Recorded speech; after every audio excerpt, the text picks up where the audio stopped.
One week namin inikot yung area na to para mahanap lang yung talagang magandang linya. Pati yung klase ng soil, yung klase ng rocks.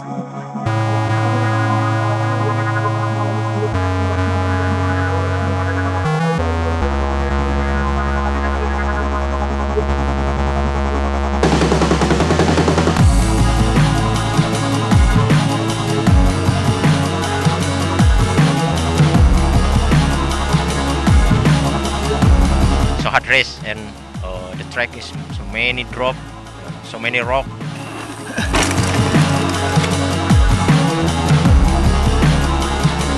The course is quite technical because of the drops. It's been a challenge to really conquer this kind of track. Plus, very hilly din. Na-test talaga yung physical limits namin.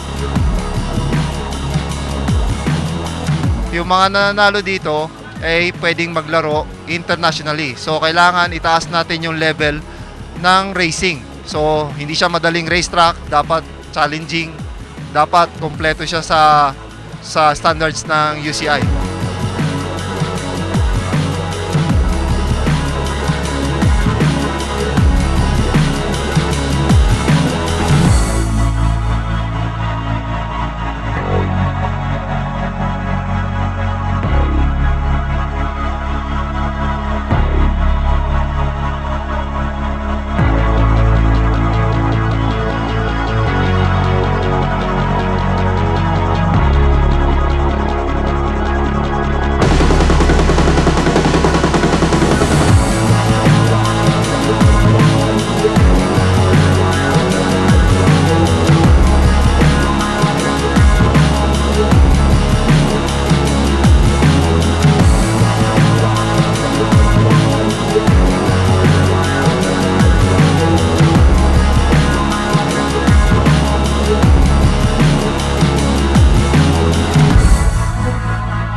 It rained this morning. It's very slippery.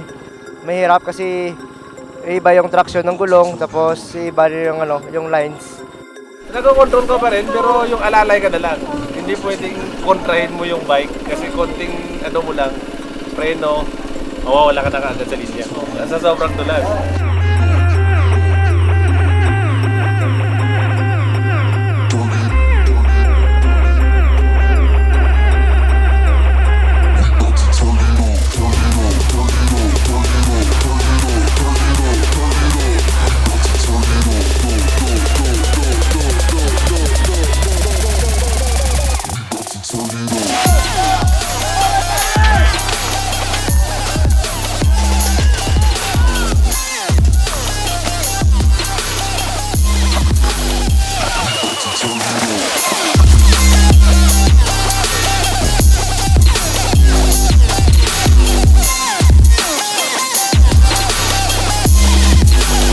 Kung makikita niyo yung racetrack, mabato, steep, at maraming obstacles katulad ng mga jump, high speed section, steep rocky section, tapos mga off-camber na may bato.